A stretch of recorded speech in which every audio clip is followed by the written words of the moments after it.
You hear me well? Baruch Hashem. Okay, let's start. You see my screen, right? Properly? Great. Okay, I don't know why. Actually, okay. Well, actually, you could see this, the same thing. What we're going to learn today, it's a weird subject, I know, but I think it's interesting to understand that something that I did not write, a very, very short introduction to what I'm going to teach. There's a rule, actually, in Judaism. We don't learn laws out of something called midrash. Midrash means explanations by our sages, the background stories, allegories, etc. We don't learn laws from that. However, there are certain things that don't really necessarily require laws. Rather, we see how our sages behave, how our sages learn from the behaviors of our forefathers, Abraham, Yitzchak, Yaakov, etc., etc. And by learning from there, we actually apply it to our lives. This is what we're going to do. This is what we're going to do today. Let's see how Abraham behaved and other people. I'm being vague on purpose. We'll see how they behaved, and we'll try to learn about how we should behave. So, this is actually, this is actually the first one, but whatever. Bnei Noach and outreach, this is what we're going to learn, and it's based on this particular place. If you're interested in the text itself, of course, I can share it with you. The original is in Yiddish. I think it's also found in Hebrew, but whatever. First of all, after my out of the text introduction, let's make a very, very brief introduction. Two introductions, actually. I'm doing all based on introductions. It's going to make easier the text later. Today we're going to read quite a lot. Not the people that really know about presentations and all these things, they say you should never put too much text in the presentations. Don't put text, images and things, and very few text. Today it's going to be different, and on purpose. Why? I'm not going to read it for you. Maybe just a few parts. I assume you know how to read, so you're going to read yourself. And I'm just going, again, to share and emphasize a few things. But the reason why I put so many text, too much text in this particular presentation is because it's interesting to see the sources, how our sages actually say certain things, and therefore we can learn out of those particular things. That's why I actually put so many sources and texts into today's presentation. So get ready. If you need the bigger screen, whatever, put the bigger screen and get ready to read. First of all, small, quick introduction. You probably know all these things anyway, but I think it's important to, again, put ourselves into context and know what we're going to be learning about. First of all, again, known by Bnei Noach, there are 7 famous commandments. I didn't put the commandments what they are. I assume you know, not to steal, not to kill, etc., etc. 7 commandments, and actually you can see the source over there. It's in the Talmud. No rabbi can actually argue with this. I mean, if somebody wants to argue, okay, you can argue whatever you want, but the Talmud says this. And moreover, the Rambam, Maimonides, legislates this as the law of the Jews, so nobody can actually argue this. There are 7 commandments for non-Jews. It's the message that Judaism has for the whole world. Moreover, it doesn't end up in 7 ideas. Rather, there are actually 30 commandments. There's a place in the Talmud that says there are 30 commandments, not 7, 30.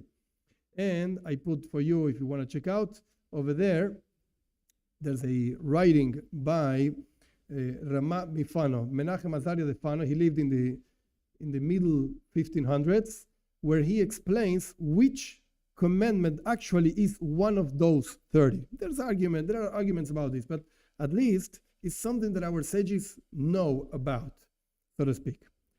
Next level, besides the 30 commandments, whichever way you want to look at it, actually there are ramifications that are not really written as concrete ramifications for Bnei Noach, but the truth is that they're over there. Nobody can actually argue this either.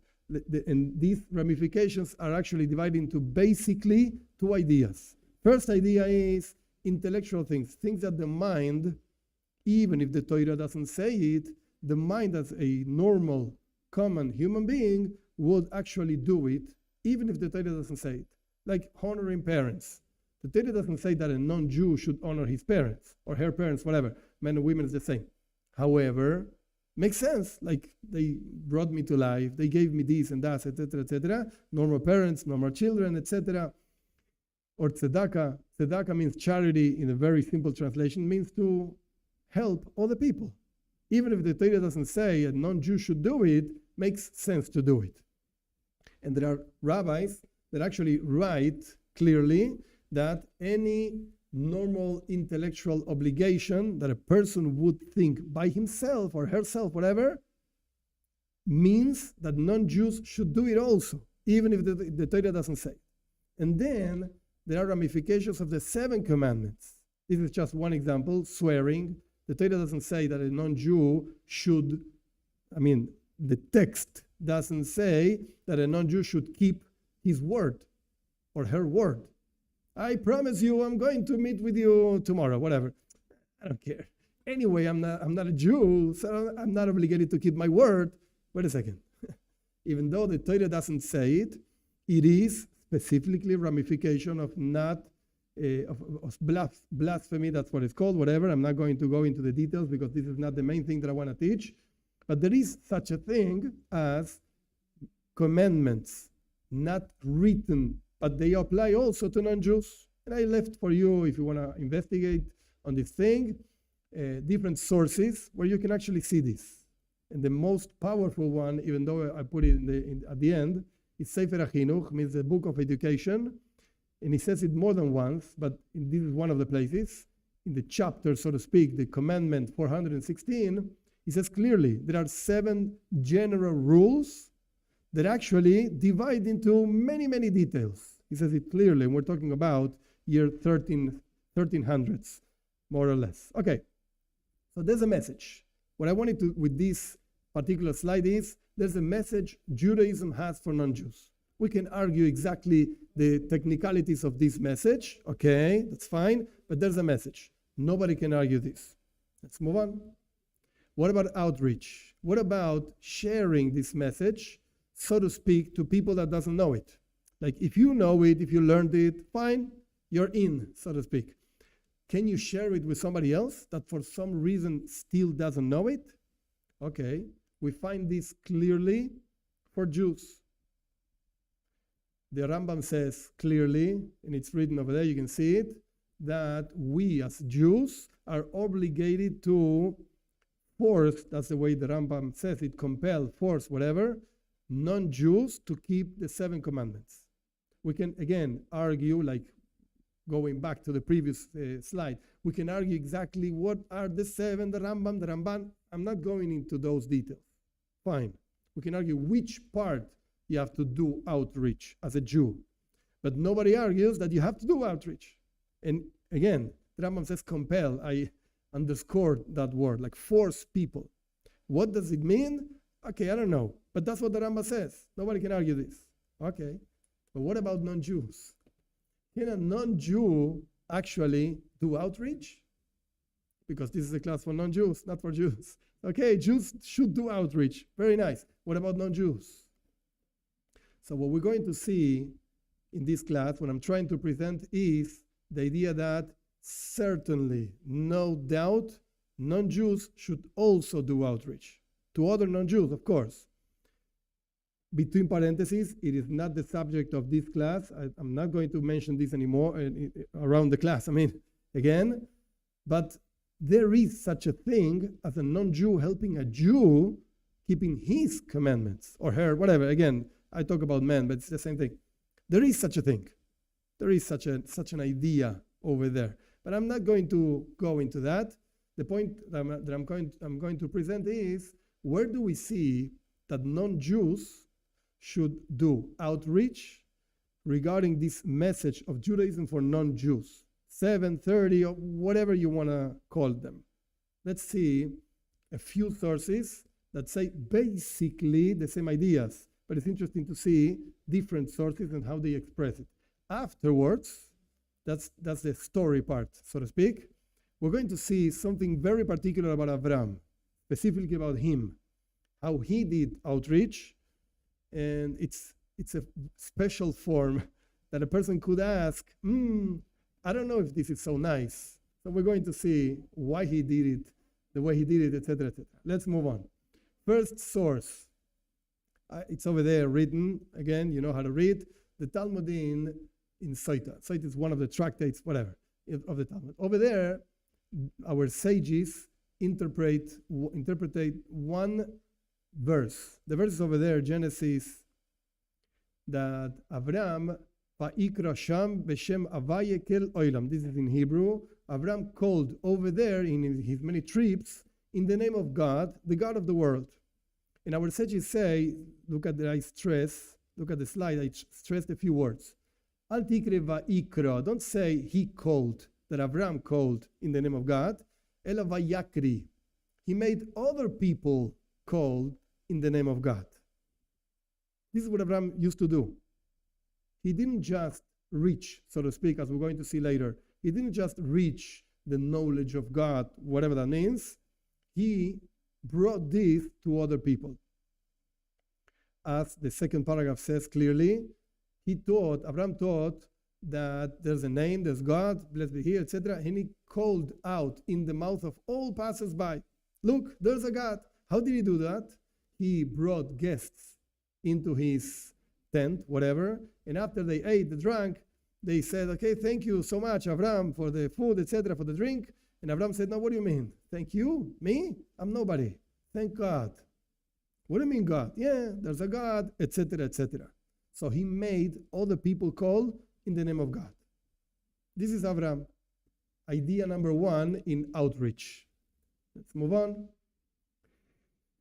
Basically, the same idea, but expressed in different words, a different source, the Midrash. What we saw before, Talmud, is also Midrash, the same type of learning Torah, Midrash. But it's a different book. I'm not going to go into the details of which book, each book, etc. But believe me, you can look it up and you will see it. In Safari, I have all these books. Look it up and you'll find it, even in English. What's interesting about this other source, if you look at the places that I stressed, basically, Abraham also received guests and gave them food, etc., etc. And they would tell him, what shall I say? You want me to bless God? What should I say? So Abraham says, say, blessed is God, the Most High, of whose food we have eaten. Oh, very nice. And this is the addition, so to speak, of this source regarding the previous one. The Holy One, blessed be He, said to Abraham, my name, says God, my name had not been known by my creations, and you caused my creations to recognize me. This word me maybe should be capitalized, whatever. God himself is telling Abraham, you are making me known by my creation. Furthermore, you're my partner in creation. So wait a second, it's not just saying, okay, Abraham shared, there's a God. And people say, okay, I'm going to thank God for the food. Suppose there's a God, whatever, I'll thank God. No problem. Now, from God's perspective, this is amazing. Now people know about me, says God. Now you, Abraham, and whomever does this kind of outreach, you're actually my partner in creation. It's a powerful thing. Let's move on. We find the same idea by somebody else, not Abraham. One of the servants of Abraham was called Eliezer. The Torah calls Eliezer Damasek. The literal translation means he lived in Damascus, whatever, in Syria, over there, in the north of Eretz Israel. However, our sages are kind of bothered by this expression. What do I mean, Damasek Eliezer? Eliezer from Damascus, what do I care where he's from? Like, we don't find so many people in the Torah, in the Tanakh, etc., telling where they're from. Why this particular guy? The Torah says, oh, he came from Damascus. What do I care? So our sages interpret this word saying like this. See these words that are like in italics? Doile y mashke. The word Damasek, over here is actually composed of two words. Doile, damesek doile, mesek mashke. Basically, it's written the same way. Eliezer used to draw, so to speak, ideas from Abraham, and he used to give drink, so to speak, from these ideas to other people. So it's not just Abraham learning Torah and teaching Torah. This is not exclusive. He was expecting from each one of his people, so to speak, to go and teach also. I'm teaching you, you teach others. We see this behavior in Eliezer. Let's move on. Another midrash. And now we're like going back in time, but I put it on purpose on this part of the presentation. I should have put it before, but I didn't put it before because this story happens later than Abraham. This verse is about Rivka, whatever. Rivka was not able to be pregnant. She was barren. She was married to Yitzchak, 10 years, no children, and she was feeling so bad. So Yitzchak prayed for Rivka. Rivka prayed also to God, and she got pregnant. Great! But she was suffering, really suffering inside. She didn't know what was going on. There are many explanations about this. I'm not going into the details. I want to focus just on what did Rivka do when she suffered so much. Like, is this why I wanted to get pregnant, to suffer so much? So she went to look for God. This is what the text says, actually. She went to inquire of Hashem. She went to look for God. Pateilech lidrosh es Hashem, says the verse. She went to look for God. What does that mean? Did she talk to God? No. The Midrash says, Midrash Rabbah, whatever, were the synagogues and study halls in those days, where were they? There's a word missing over here. Where were the synagogues and the study halls in those days? Did she go only to the academy of Shem and Eber? She went to look for prophets, for people that knew about the message of God. Who were these people? Shem, the son of Noach, and Eber, the great grandson of Noach. So we see that these people had an academy of study. This is what the Midrash says.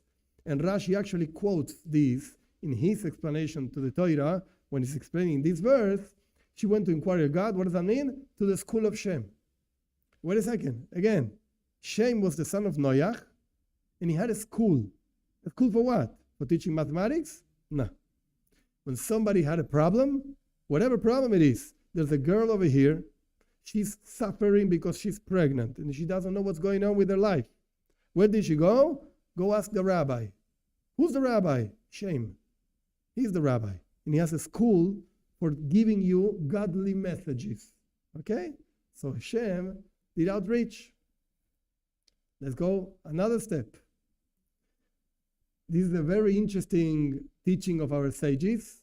Simple. We just, previous week, we read Parshas Noach in the Torah. Very simple teaching, known teaching. But it's interesting to understand that Noach also did outreach. In his way, he was not so successful.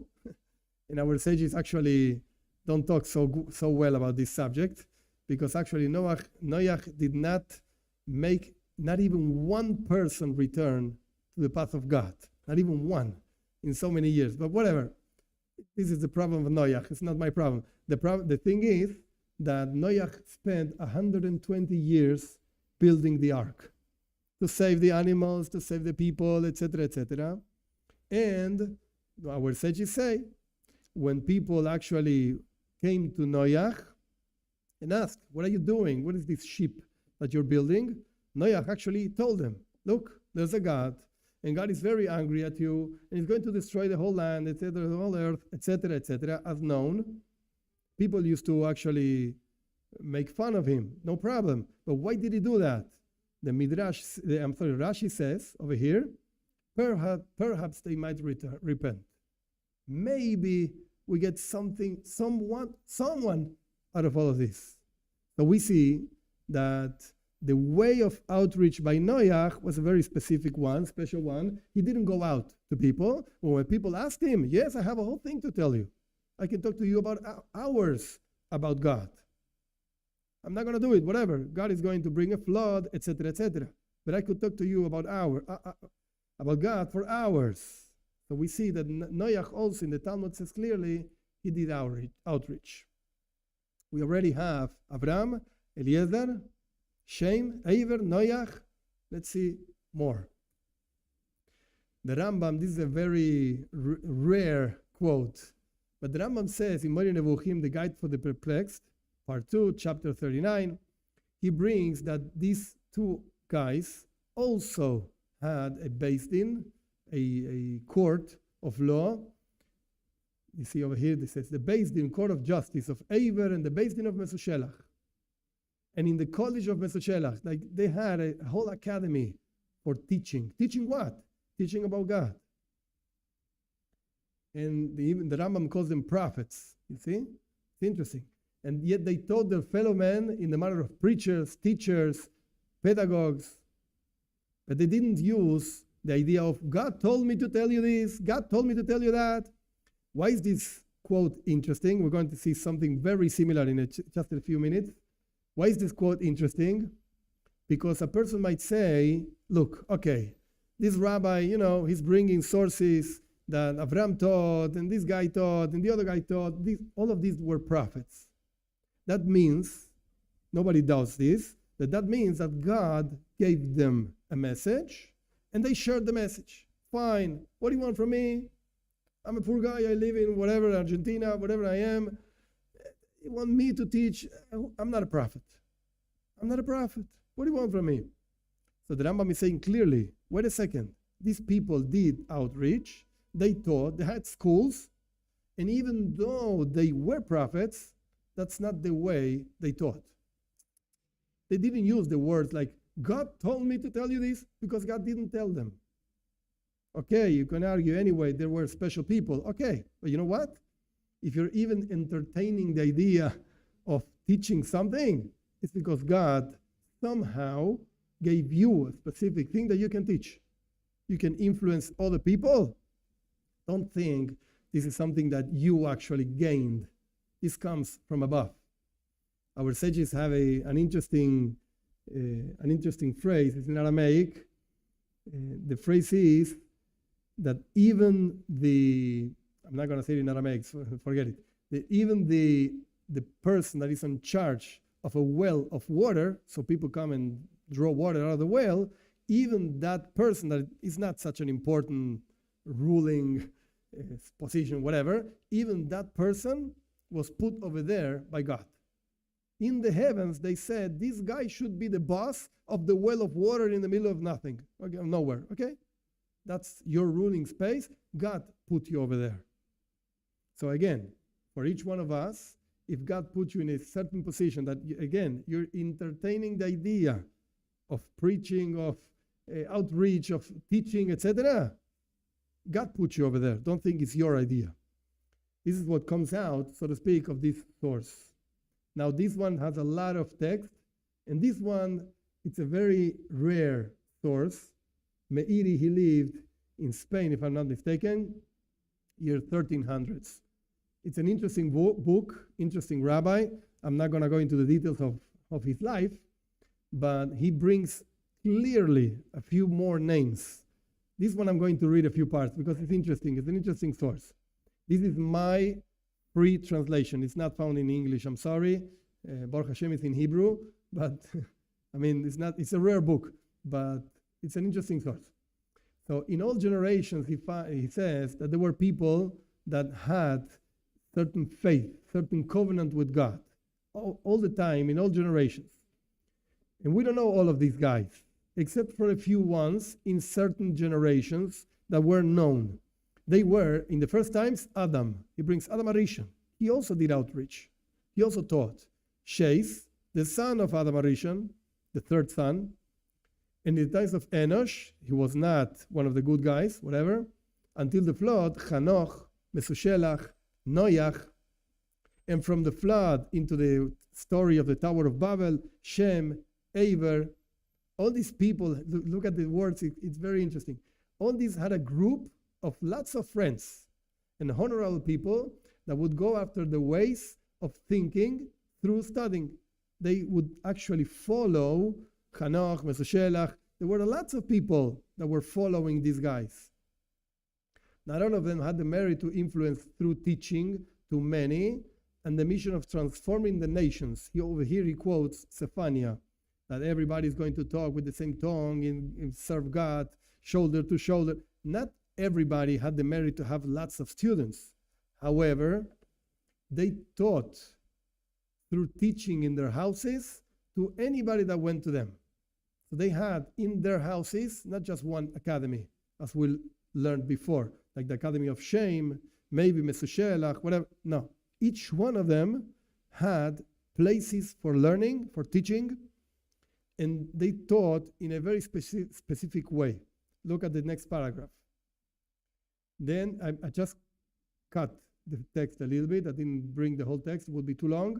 But he thinks like this. He says like this. How did Abraham teach? Not through prophetic commandment sent to God, from God, to the point that he would say, this is what God says. This is what God commanded to you. This is not the way Abraham used to teach. No, sir. Rather, it was in a way of learning and making known the truth with divine inspiration, whatever that means, and traveling here and there in the land to explain to them the Torah of God, to bring them into the tradition of the covenant with great deepness and giving them bread. Probably means he gave them food. And even he wrote books. This is also a midrash known. Abraham wrote books. We don't have the books he wrote. Some say he wrote Sefer Yetzirah, the book of formation, whatever. It doesn't really matter right now. But the point is that Abraham taught people what's okay, what's not okay in the service of God. And I think it's the last one. Yes, this is the last one of the sources to understand how Abraham actually taught, how all the people taught. This is the Rambam. And the Rambam writes this to understand what kind of source this is. The Rambam writes this in his book of laws. So whatever he writes over there, it's a law, not just story, whatever. We could make a whole class on what is the law out of this text. Not for now. It's an interesting other talk of the Rebbe. But Rambam says clearly that people used to do idolatry from the times of the first man into story, like moving on into story. People fell in idolatry. And the rock, which means God, was not recognized or known by anybody, etc., with the exception of few guys. Hanoch, Mesoshelach, Noach, Shem, Eber, the same guys we quoted before. Until Abraham came in. And what did Abraham do? He began to teach people that it's fitting to serve only the God of the world. He taught everybody, not just one guy. And you can read whatever, the rest of the text. I just underlined, so to speak, a few parts. When the people would gather around him and ask him about his statements, like you say, there's only one God, we have a few gods over here, he would explain to each one of them according to their understanding. So he would spend time with each person, according to understanding of that person, according to the level of that person, until they turn to the path of truth. Like Abraham, introducing the second part, so to speak, of my class, Abraham was a special guy. He didn't just teach, like, come on, I give you a book, you read the book and be happy. No. I'm not going to stop until you understand. That's the way Abraham used to teach. Ultimately, look at the words of the Rambam. Thousands of myriads gathered around him. We're not talking about just one academy. Okay, if you come to me like Noach, if you come to me and ask me what am I doing, I'm going to tell you. Otherwise, be well. No, sir. Okay, they had a school for more people, Mesoshelach, Hanoch, etc. No. He used to gather thousands of people. The more people you can get around you and teach about this, better. And he used to spend time with each one, again, until they turn to the path of truth. That means he wouldn't let go. Tough guy. He wouldn't let go until you get it. Until you get it. Parentheses, it's not in the presentation. Rabbi Tam was a grandson of Rashi. He used to say, the words that come out of the heart, they enter the heart, and they actually have an effect in the person. So if you're talking to somebody and you don't have an effect on the person, you can't just say, this person is blah, blah, blah. Maybe your words are not coming out of your heart. It's an interesting idea to think. Maybe that's why you can't actually deal with this particular person. Look at yourself, don't look at the other one. But okay, until now, what do we have over here? We have a bunch of people, special people. Some of them were prophets, but they didn't use prophecy to teach, that they taught about Torah, so to speak, Torah, whatever you want to call it, 7 commandments, 30 commandments, whatever they had, God, unity, monotheism, and etc. They taught to many, many, many people in an organized way, the way they could do it, thousands of people, etc. Now, let's move on to the second part, so to speak. Avram, as I explained before, he was a tough guy. The Rambam says this also, it's not my words, but he was a really tough guy. Why am I saying this? Because he received you in his tent, he gave you food, he explained to you for hours, there's a God, he's one, don't think, etc., etc. But after the whole shiur, so to speak, the whole class, if you didn't get the point and if you didn't really go for it and you just wanted to leave the place, after he gave you the food, he became really a tough guy. If you just said, thank you so much, Avram, your class of hours of talking about one God was very interesting, and your food was very good, and your wine was very good, I have to go now. Avram, what did he used to say? We already know. Look at here. Recite a blessing. Avram says, okay, you want to go? You got tired of me? Say a blessing at least. So the people would say, what should we say? Say, blessed God, most high, etc. If the guy agreed to recite the blessing, he would eat, drink, and go. Bye-bye. A few hours, listen to Avram, eat, drink, and go. But if you would not agree to recite the blessing, things got wrong. He, Avram, would say to him, give me what you owe me. Come on. He would say, what do I owe you? Avram would answer, a cup of wine cost 10 pollars. Pollars is just the name of a coin, whatever. But it is as if I would say to you, I gave you a cup of wine, so you owe me $10,000. Wait a second. A cup of wine, 10,000 is like a lot. What kind of wine is this? A pound of meat costs, again, 10 pollars, another $10,000. A loaf of bread, 10 pollars, another $10,000. So you owe me $30,000. Hey, after all, who can provide you with wine in the wilderness? We're in the desert, right? Wine, drink, fruits, all the sources say fruits. Who can provide you with meat in the wilderness? Who can provide you with a loaf of bread? When the guest would see, and this is the language of the Midrash, he was in trouble. It's not just a joke. Like, hey, you owe me $30,000. Yeah, really? Yeah, bye-bye. Yeah, bye. No. I'm serious. You either give me the money or you're in trouble. You're in real trouble.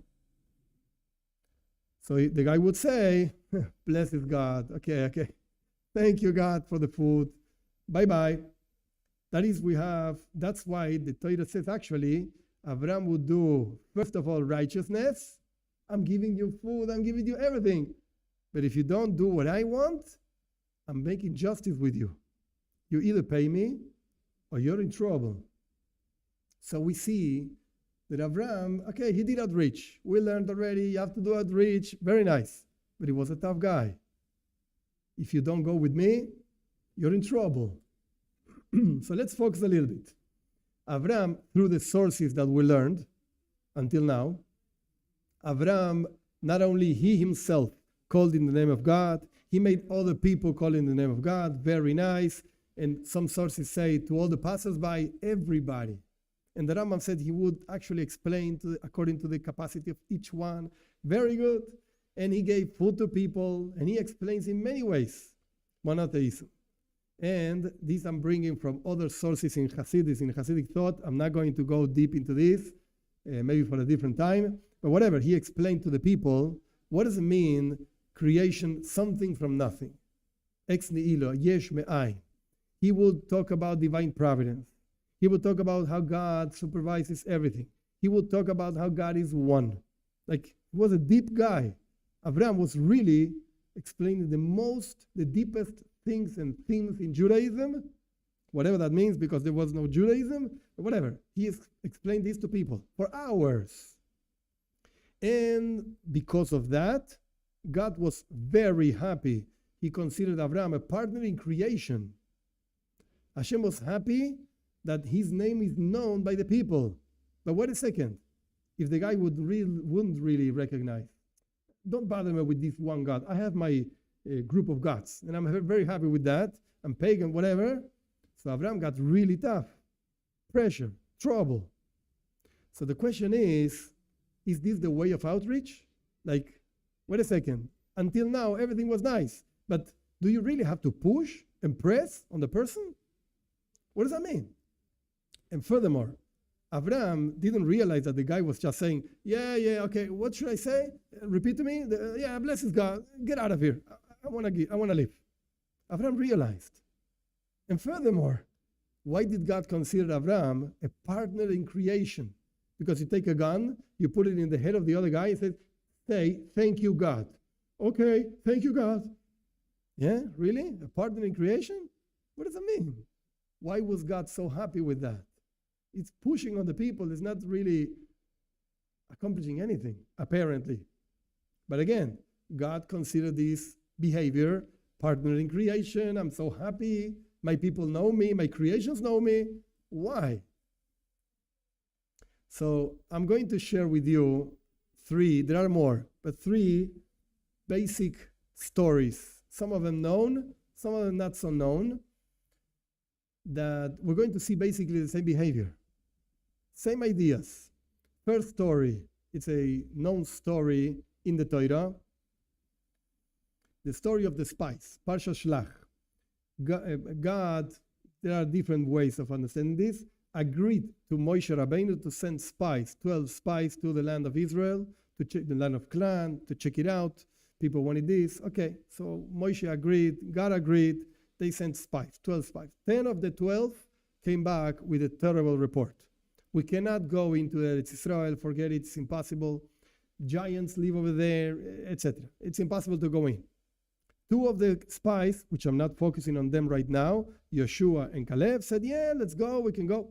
But of course, the rest of the people, 600,000 people, whatever, men between 20 and 60, they heard the report of 10 guys against the report of 2 guys. So whom would you believe? The 10 guys, of course. 10 guys are saying it's impossible. And 2 guys say it's possible. They don't understand. They didn't get it. The 10 guys got it.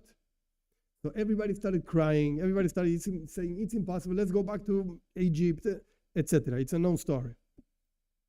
The point is that all the people that did not want to go into Eretz Israel, into Eretz Canaan, they ended up dying in the desert, going around 38 more years, beside the 2 years they went already in the desert. And when Moshe Rabbeinu told this to the people, God is so angry at you. You're going to die in the desert. You're not going in. You don't want to go in. You're not going in. Forget it. You will die over there. You'll be a corpse in the desert. That's what Moshe says. The people got scared. And people said, hey, let's go. Now we want to go. The famous question is, wait a second, what changed? What changed? They were so afraid of going in. There are giants in Eretz Canaan, etc. And now suddenly they want to go? Why? What changed? 10 guys told you it's impossible to go in. And now you want to go? So the explanation the Alter Rebbe, the founder of Chabad movement, says is they heard very strong words from Moshe Rabbeinu. You're going to die in the desert.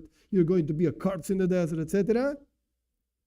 That's what broke the coarseness of the person, and that allowed the message, the true message that we can go, God is with us, etc., to go in.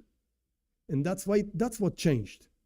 Not really that now they believed in God, and before they didn't believe. No, they always believed in God. But their ideas, their minds, so to speak, would not allow them to understand things properly.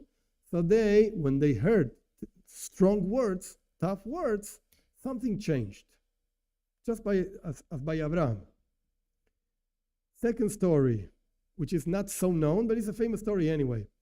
The story happened with Rabbi Elazar, Rabbi Shimon, and there's another version, Rabbi Shimon, Rabbi Elazar, which is basically same time, basically, around year 200 of the Common Era, more or less, a little bit before, but more or less. So this story is the rabbi was going back to his city. And it's a story in the Talmud, you can look it up actually. And he was so proud of himself. I learned so many years, and I'm riding on my donkey now, and I'm proud, I'm going to be the rabbi of the city. And suddenly in the way, going back to his city, he found a person. And this guy was an ugly guy, like physically speaking, an ugly person. That's how the Talmud says it, an ugly person. And this ugly person came up to the rabbi who was riding the donkey, and he said, Shalom Aleichem, Rebbe. Hello, Shalom. And the rabbi looked at this guy, and he was so ugly, like really disgusting person.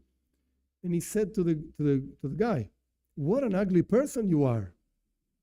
That's what the rabbi said. You're really, really ugly. So the guy looked at him, and he said, if you think I'm ugly, go tell the artisan that made me, God, that he made an ugly vessel. Am I guilty that I'm ugly? What do you want from me? I was born, whatever. I'm not guilty. Go tell God that I'm ugly. When Rabbi Elazar, Rabbi Shimon, or Rabbi Shimon, Rabbi Elazar, whatever, the rabbi heard this, he realized, I said something wrong. I said something wrong. So he said, I'm sorry to the ugly guy. I'm sorry. And the ugly guy said, I'm not forgiving you. Forget it. This is not the way a rabbi should behave. And the rabbi said, I'm really sorry. Excuse me.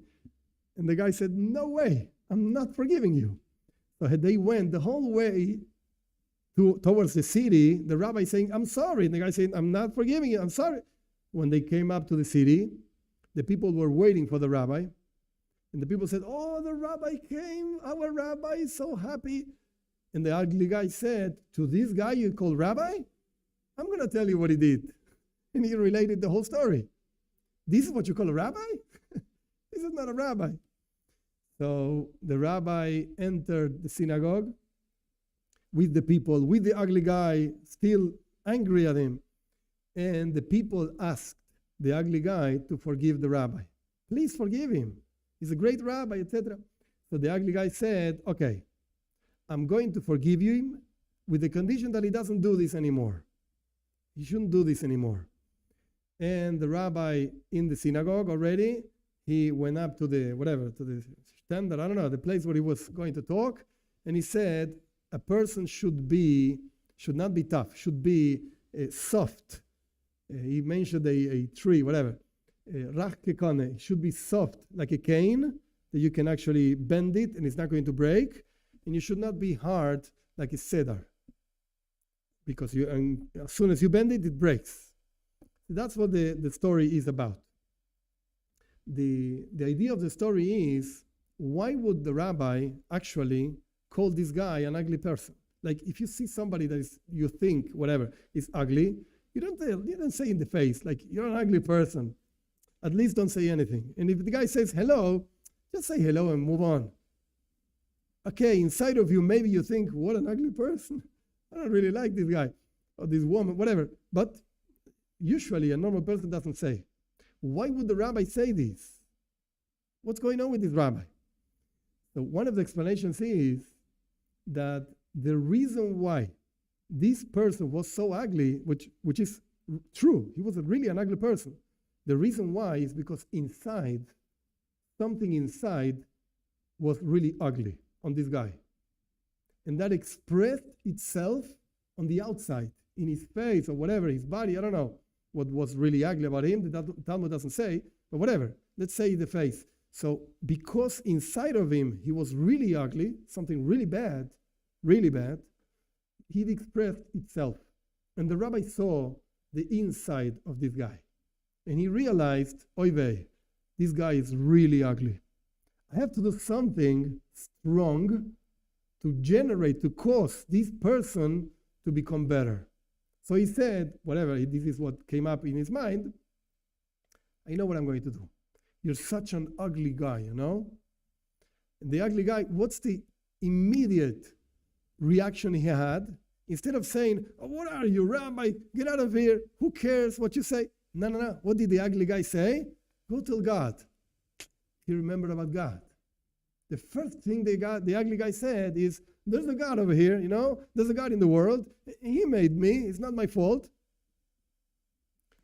So this is the accomplishment, so to speak. We see that the rabbi over here generated on this ugly guy. He should turn to God, and he should understand there's a God, a ruler, etc., etc. Okay, maybe the method wasn't so nice. That's why he actually afterwards said, I'm sorry. Okay, the whole story. But again, we see the same pattern. The pattern by Abraham is he became a tough guy. You owe me so much money in the desert. Who's going to give you food, drink, etc., etc.? And you better pay me. Or at least say a bracha, a blessing. Okay, so people chose to say a blessing. And again, the question was, is this like true? What kind of fool is Abraham? It's not true. He's just trying to not to pay. And why was God so happy? That's the question. Okay, so we see the pattern. Abraham is a tough guy. The Moshe Rabbeinu, by the spies, he was a tough guy also. He was a very tough guy, and the people just suddenly realized, yeah, we can go inside Israel. Third story, ugly man. He, so to speak, was ugly inside. Let's call it forgetting about God, simplifying the idea. And as soon as he got a very strong hit, he remembered God.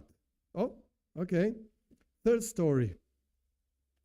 This story happened with the fifth Rebbe of Chabad. There's a picture over there. There are not so many pictures of him anyway. There's only one. There's a picture of him. He lived in Lubavitch, and then he moved out, whatever. He in the south of Russia.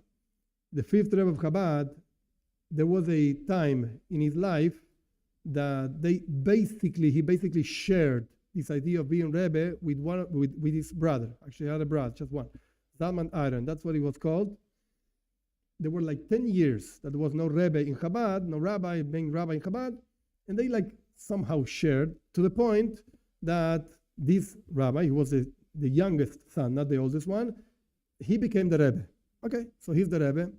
And at some point, somebody came to him in private audience to talk to him and, shared his problems. He was crying so deeply, so bitterly. I have this problem, like really, really tough stuff, tough problems. And he came to the Rebbe, to his rabbi, to his leader, whatever. Help me, please. Help me with my problems. And the Rebbe said to him, I can't help you. What's going on with you is really, really tough. I can't help you. So this guy left the meeting, the private meeting, went outside the office of the Rebbe, and he started crying even double what he was crying already. And the Razah, the Rev Zalman Aaron, the brother of the Rebbe, was over there. And he saw this guy crying, and he said to him, what's going on? What happened? And the guy related the whole thing. I have terrible problems, really, really terrible problems. I came to the Rebbe, and I spelled my problems from the Rebbe, in front of the Rebbe, and the Rebbe said, like, he can't help me. So that's it. It's the end. And the Rev Zalman Aaron, the older brother of the Rebbe, had the, so to speak, the permission to enter the Rebbe just like that, because he was his older brother. And he entered the office of the Rebbe. And he started screaming at the Rebbe. Who do you think you are? What kind of Rebbe are you? Like, a person comes to you, has terrible problems, and you just say, I can't help you. This is being a Rebbe? What do you mean? So the story is that the fifth Rebbe put again his kapota, his like long coat, his gartel is called, like his belt again, and he said to the guy, come bring him back again. He told his brother, bring the guy again back in. So the guy went again inside the Rebbe, and the Rebbe gave him a few ideas and tips. The story doesn't relate. It's not that I don't remember. The story doesn't even say what the problems were and what the Rebbe said. We don't know. But the point is that the Rebbe gave him some kind of solution, whatever, for his problems. That's the story. And again, we don't understand. If the Rebbe was able to help really Why didn't he help before? The first time the guy was inside the office. And if the Rebbe was not really, truth, not able to help, so suddenly now he can help? What happened over here?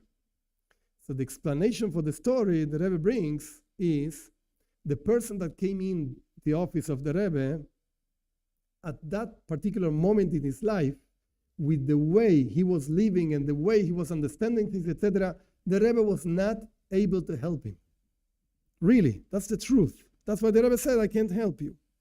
But that saying of the Rebbe, that same idea of the guy hearing the Rebbe, he can't help me, that broke the guy completely. He was already somehow broken because he went to the Rebbe with problems. When a person has problems, he's broken heart or whatever the case is. But now he was really broken. Not even the Rebbe can help me.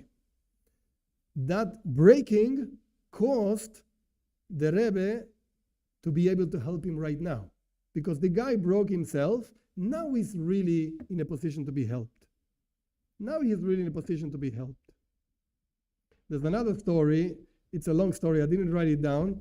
There's another story very similar to this, a little bit different, but very similar to this in some aspects.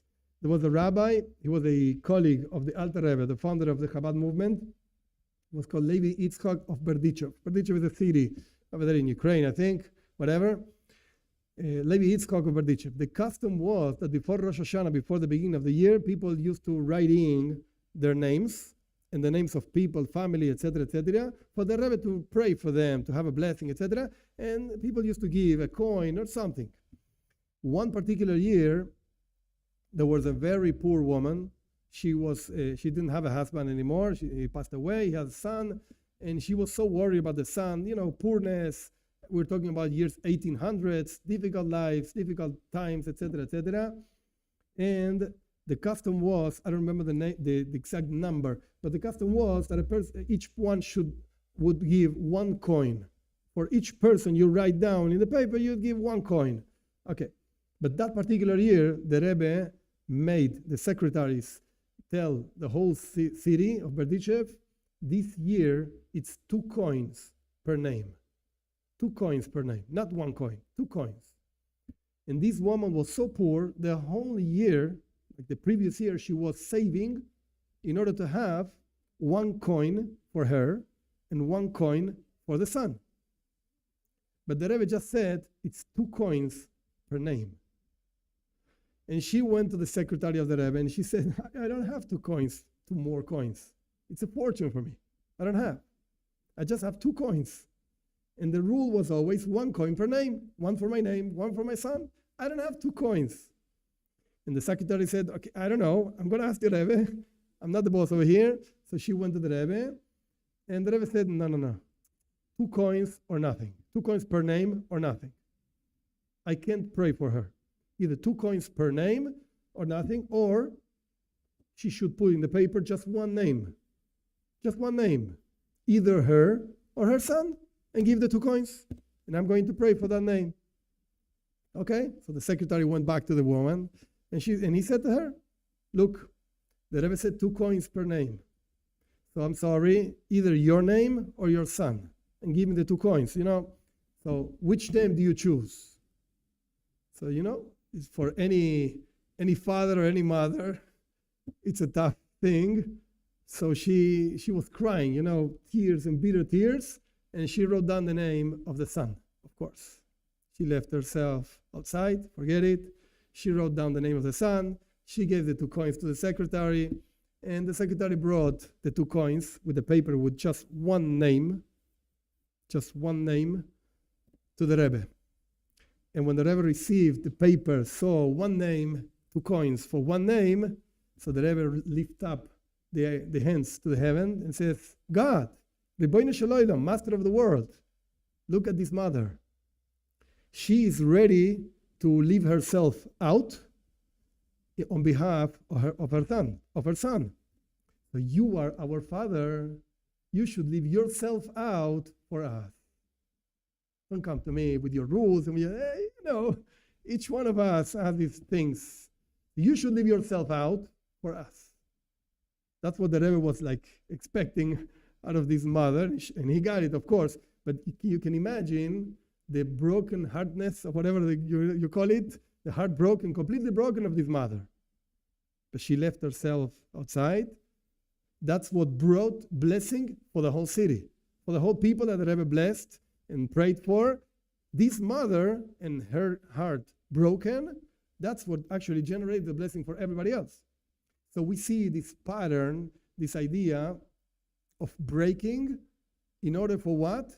In order for actually growing and reaching higher. That's what we see by Avram.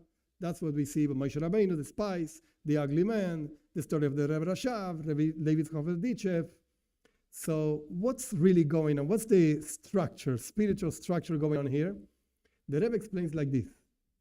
The source, so to speak, of this talk is the Rebbe's talk that I showed in the beginning. The Rebbe explains like this.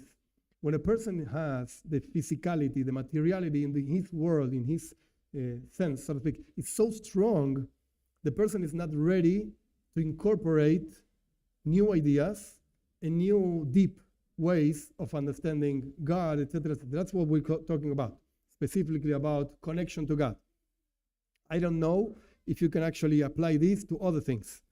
Like if you're a teacher in university, don't destroy, quote unquote, your students. Be careful. What kind of donkey are you? You don't understand anything. That can destroy the life of a student, okay?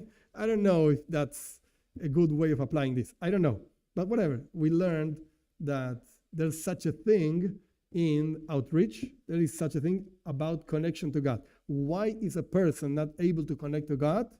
Because he's so into the material world, so into physicality, etc., that prevents the person from understanding really and connecting to God. So even though we have a pattern over here and we see pressure, etc., there's a key point over here. Look at. I wrote it down. It looks small, but it's an important point. First of all, Abraham would explain and would spend hours with the person explaining. Again, in the language of the Rambam, step by step, to each one, the way they understood, etc., And he gave them food, and he gave them drink, and he didn't ask for anything. He just gave everything he had in the desert, etc. He gave. And the same thing basically on the other stories, basically. But then, if nothing works, the problem is not necessarily you. The problem is not necessarily the person. The problem is the focus that the person has on his relationship to God. First, the material world, and then maybe I think about God. Maybe. That's what needs to be broken, so to speak. How do you break that? Okay, so the stories teach us, so to speak, that one way of breaking this is through strong words, so to speak. Of course, has to be taken with care. Don't go around outreaching people, whatever, and talking strong to people. Never forget this broken heartness or whatever you call it only works after you actually gave something to the person, and not just, okay, 1 + 1 is 2. You're such a, you don't understand anything. Wait a second. Hours explaining, hours giving and giving and giving. If it doesn't work, okay, you can be strong. You can be tough to break the person in order for the explanation to flow inside. That's how the Rebbe explains these stories brought before about outreaching. So conclusion over here. There are enough sources to understand that outreach is a proper attitude. Of course, we do this both for Jews and for non-Jews. Maybe, I didn't write it down, maybe we can make a small note, maybe not. Judaism in general is not proselytes. That means we don't go out converting people. Like everybody should be Jew, everybody should convert. No, we don't do that. And it's actually in our texts. And that's fine.